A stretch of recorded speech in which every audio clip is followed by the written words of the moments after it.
Today is a great day in the life of our church. It's Next Steps Sunday, and you saw some of the next steps being made this morning. Also, we have our sign-ups for our Belong groups today, and inside your worship program, there's a listing of some of our Belong groups that we have to offer, and you can read more about those, and there's a table that you can use to sign up for them this week, and this will also be available over the next couple of weeks as well as these groups are starting. And I just give God thanks because the way that God is moving in our lives, the way that helps us to be people who help other people belong, grow in faith, and make a difference. And it's a really, really important thing because in life, there's always just different things that people are going through. Different seasons, different joys, different struggles, different highlight points, and different low light points. And through it all, it's important to be able to be with other people, to connect with other people, to have other people that you can rely on, to celebrate with, and also to help you when times get hard. So if you're not connected with the group, we want to help you to do so. And after service, there's going to be some of our Belong group hosts are going to be here to answer questions, to talk to you, and so meet them over at that table. And there's also just information in your worship program about that and about just the different groups that we have available. They're going to be starting in the next couple of weeks. You know, thinking about these seasons of life that always happen, this whole idea of seasons in life has always kind of been special for me. Because when my wife and we were living in Atlanta at the time, I was in grad school at Emory, in seminary, and one evening we had a date night. I think every night was a date night. We didn't have kids. I don't know, we didn't know what we were missing. But anyways, we thought it was important to also have a date night. And so we went to one of those paint-your-own pottery places, and the pottery that we chose to paint were salt and pepper shakers. They weren't too big and not too intricate. So we made these salt and pepper shakers, and then on the top of them, my wife Hope, she wrote Seasons of Life on the top of the salt and pepper shakers. And of course, that was a play on words for salt and pepper being seasoning, and also just the different seasons of life that we're in. And then coincidentally, after I graduated and we moved away from Atlanta, we moved to Chattanooga where she was working and where I was working in a church, we bought a house, and it ended up being on Seasons Drive. And so we got to display our Seasons of Life salt and pepper shakers on Seasons Drive, and I always thought that was the best thing until one of them got broken, and it got broken probably by one of our kids, but that was a different season of life, and it had a whole nother meaning all together. You know, life is full of seasons, and the season of my life that I'm in right now is a season of life where life is full. I mean, things are really full. We've got 4 kids. We've got a car that's full. We've got cars that are full. We have full schedules. We have evenings that are full of running people to different places and at different times. Our kids are living full lives, and my wife and I are living full lives just in the midst of the busyness. And I know that some of you, many of you can relate to this too, just being super busy. I mean, when I talk to people, especially people that are raising children right now, they reflect on the same things. And sometimes they just talk about how busy life can be and how stressful it can be because there is so much to do. But even as life is full and like physically full, it can also be stressful because it doesn't seem as if there's time to breathe, time to enjoy things. Now, even as I know that that's true, and even as I know that things can be hard in the midst of this fullness, I know that this season will have an end. I know that there will be a season of life that will not be as full, because even today, as stressed as I may be on any given day, I can look around and see my full schedule. I can reflect and I can say, you know what, I know things are hard, but my heart is also full as well. But there are seasons of life that I know that don't always feel this way. There are seasons of life that I know at different times in my past, and also I presume that are coming in my future, where things won't seem as full. This makes me think about my grandfather, my pop, who died 2 years ago at 93 years old. He was born in the Great Depression and had lived through many different seasons of life. In fact, my family was planning a trip to go visit him just a couple weeks before he died, and so he could meet his newest great-grandchild, George. But we didn't make it. We weren't able to make it before he died. But as we prepared for his funeral, we did what families do. We brought out the old photographs, and we started going through the photographs. We started scanning the photographs with our phones, and we saw so much life. We saw kids. We saw vacations that they took. We saw jobs. We saw a life being lived in full ways. We saw all the things that people experience in their lives. The joy, grandkids. I was the firstborn grandchild, and so like that was all on me, and I brought so much joy to his life and my grandmother's life. But just this fullness of heart. And then looking at these pictures of when he was a younger man, I then draw my attention and can't help but think about the year 2008. 2008 was when my wife and I got married, but it was also the year that my grandmother died, his wife. My Nana, she died much too young at 69 from a brain tumor that took years from her life even before she died. But this wasn't even just the first hardship that he had faced. He had buried children, one of whom had been killed. But I saw in his life, when my grandmother died, of how his fullness of life and the joy that he had with so many, that his fullness, it seemed to deflate. And seemed to deflate in a way that brought a time and moment in his life of emptiness. Thankfully, that's not the way he died, and he died in another full way, but he experienced this season of emptiness in his life. I mean, even today, reflecting on him, I miss him, and I know that he would be proud of my kids and the family that we're building, and I give God thanks that we get to be a part of his legacy like this. But this reminds me of how life has seasons. And sometimes these seasons are seasons of full, like really full, packed to the brim, and you couldn't get anything else in them. And then sometimes these seasons can feel hard because they're empty. And you're maybe struggling to figure out, what comes next? What am I even supposed to do? And a lot can bring on this emptiness. One of the great things that great disruptors of life and disruptors to the fullness of life, though, of course, is loss. I mean, loss brings so much pain. Loss creates emptiness in so many people, whether it's the loss from an empty womb, the loss from childhood cancer and having to bury a child much too young, the loss from a breakup, the loss from a tragic auto accident, loss from the dreams that you thought you might have in life, but then things took them away from you, loss from losing a spouse, loss from a child who's stuck in substance misuse, loss from people that just aren't here anymore. Or maybe it's a loss of dreams and just life that you thought might be. And the thing about loss is that loss can steal and can rob you of the fullness of life and leave you with a spirit of emptiness.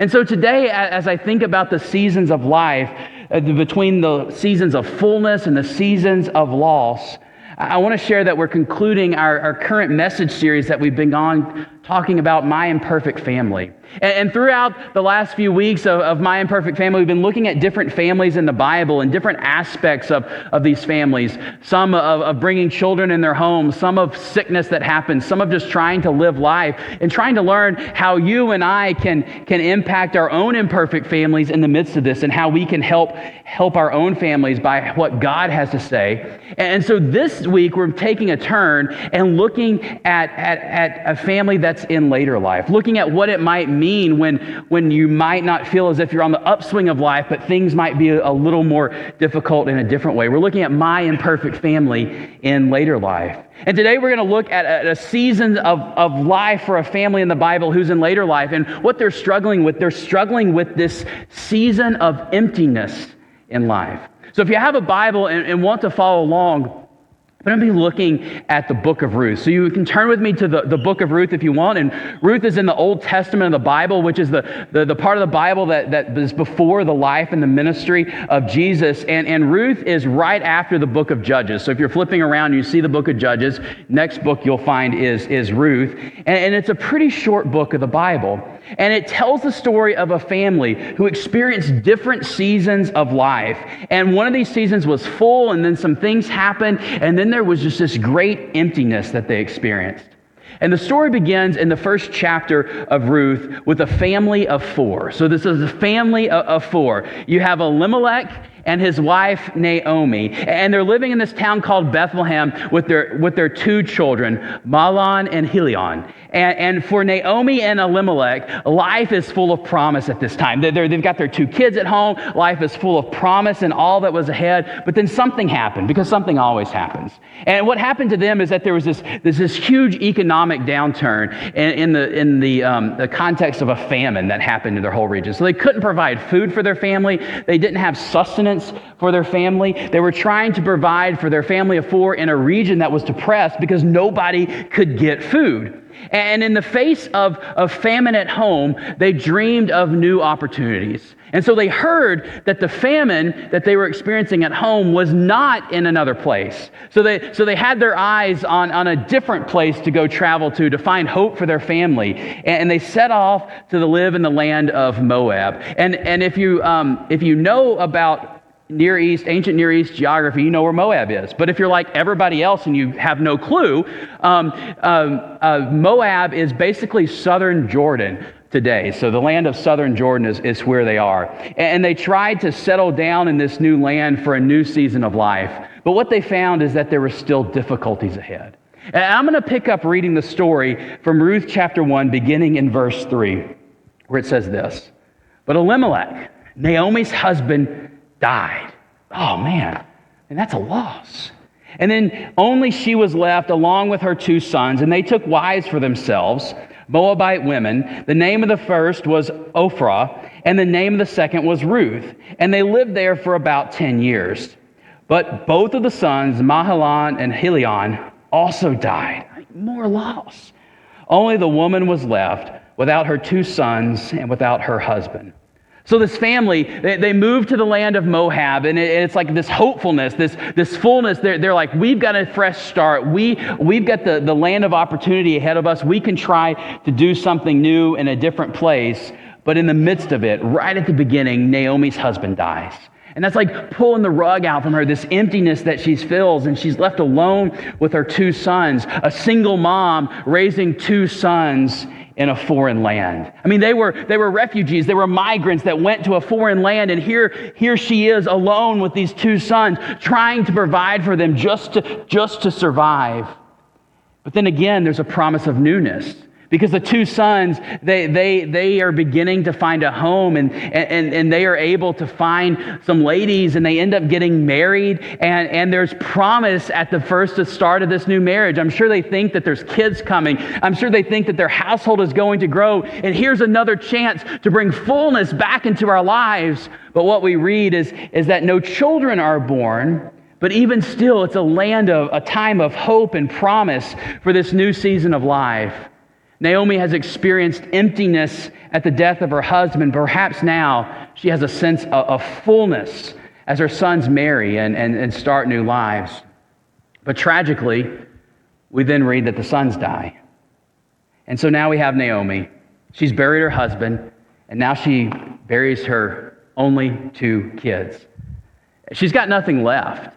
And that's hard, like just on the face of it. That would be incredibly hard today and just struggling today. But it was even more hard in the time in which Naomi lived, because her worth and her livelihood was 100% surrounded by her husband and her male sons. And a woman was in this position that she lived in. It was a hard position to be, one of great marginalization. And so she decides, I don't know what else to do. So what I'm going to do is I'm going to move home. And she thinks maybe there'll be a relative back home in Bethlehem that will help me. Maybe I can move in with a relative. So what does Naomi do? She packs her bags and she gets moving on. And she has two daughters-in-law, remember, and one of the daughters-in-law ends up staying in Moab. But we pick up the story with the other one, Ruth. And Ruth speaks in verse 16 as Naomi is getting ready to head out to make this trip to Bethlehem. And Ruth replies, "Don't urge me to abandon you," she says, "to turn back from following you. Wherever you go, I will go. Wherever you stay, I will stay. Your people will be my people, and your God will be my God. Wherever you die, I will die, and there I will be buried.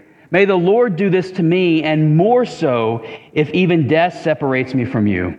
When Naomi saw that Ruth was determined to go with her, She stopped speaking about it to her. And what do? They travel to Bethlehem together. Naomi and Ruth, they travel to Bethlehem together. They don't know what's to come. They're not sure. Their hearts are empty. And then they finally make it.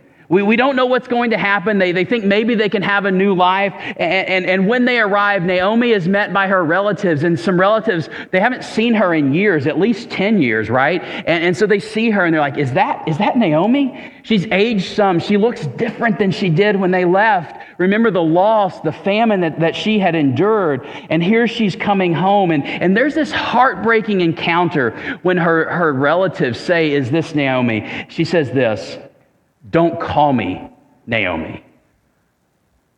She says, yeah, this is me, but don't even call me by my name. She says instead, call me Mara, for the Almighty has made me very bitter.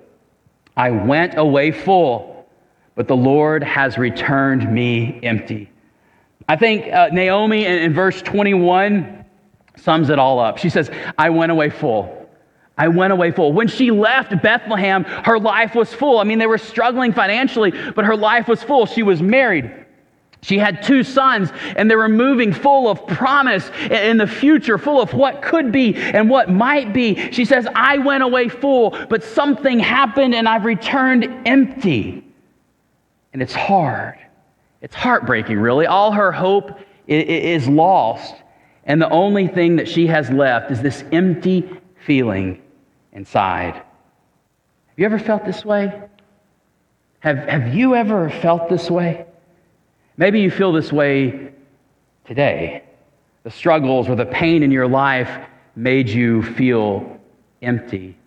Maybe you feel like Naomi. You had a life that was full. You had a life that was full of hope, full of family, full of marriage, perhaps full of kids. But today you look at things and relationships are broken. People have died. You don't have everything that you might have hoped that you've had. Things are hard. Maybe you're later in life. You may have tragically buried kids. Maybe you've buried a spouse or people are sick in ways that you had never expected. And you're not really sure. You're at a point in life where things didn't work out the way that you thought that they might, and that leaves you with a sense of feeling of emptiness.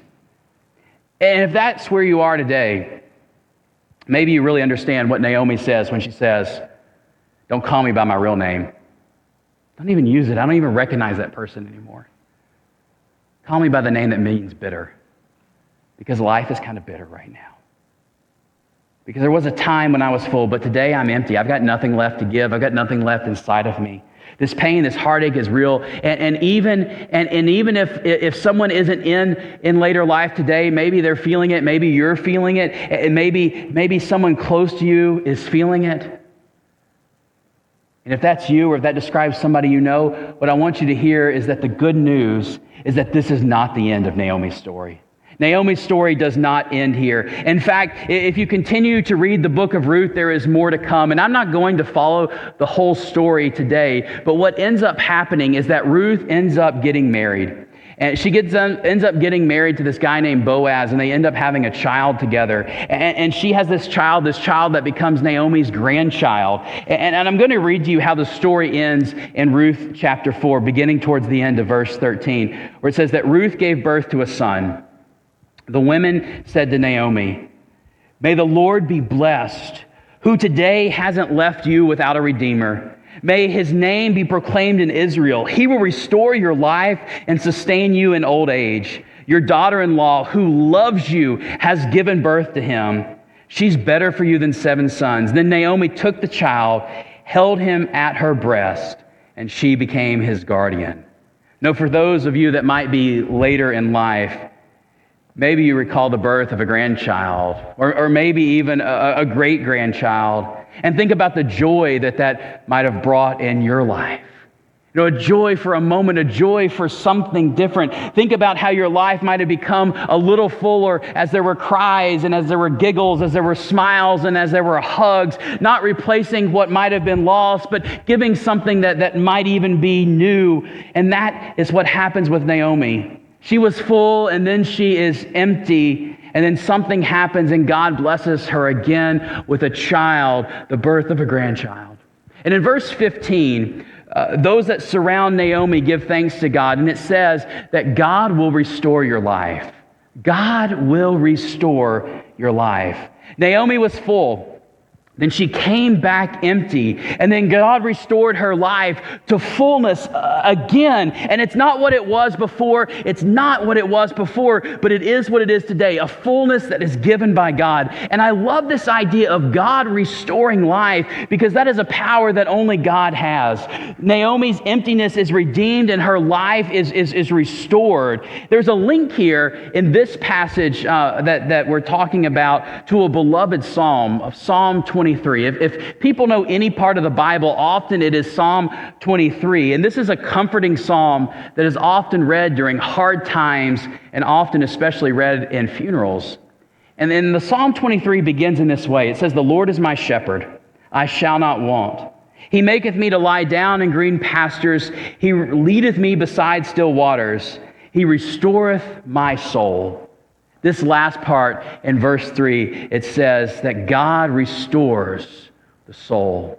Psalm 23 says God restores the soul. God restores the soul. And what you need to know is that this word that is used for restore here in Psalm 23 is the same word that was used in the book of Ruth in verse 15 in Naomi's story that is translated as restore. And the same word that is used in this psalm about soul is the same Hebrew word that is used to describe Naomi's life. And so there's this great connection between Psalm 23 and God being the good shepherd who restores the soul and God restoring Naomi's life. Because God is the one who redeems and restores the soul in the psalm, and God is the one who redeems and restores the soul, the life of Naomi, who was empty, but now is full again.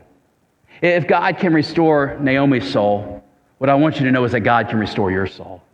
God can restore your life. And so if you find yourself today in a place of emptiness, in a place of struggle, maybe a place of pain, maybe a place later in life where you're not sure if there could be fullness again, I want you to hear these words. God has the power. God has the power to restore your soul and to fill your emptiness. God has the power to restore your soul and to fill your emptiness. Naomi thought that hope was lost for her. She thought that it was all lost for her. She thought that her fullness was gone forever, that she would be forever empty. But God has the power to restore your soul and to fill your emptiness. And God restored her life.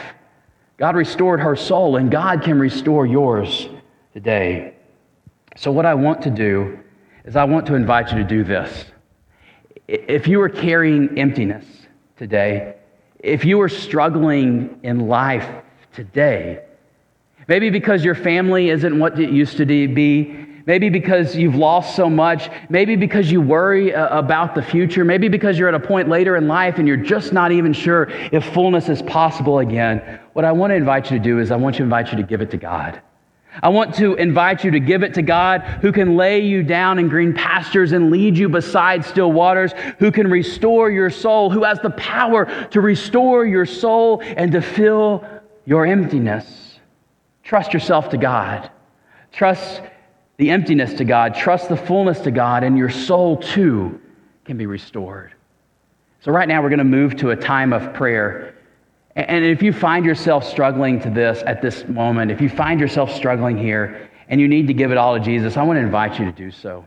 I want you to know that our kneeling rails are open. They're a place for you to come and pray. You can pray right where you are. And if you're ready just to give it all over to God, I want to invite you to do so. And if you find yourself coming forward in prayer and you want somebody to pray with you, all you need to do is raise your hand and I'll come over to you and I will pray with you with whatever's going on in your life. I want to pray right now, then we're going to go into a song, a time of prayer. God, thank you so much for the movement of your Spirit. Thank you so much that even though life gets hard and sometimes life can just seem utterly lost, sometimes, especially later in life, that life can just be a season of emptiness.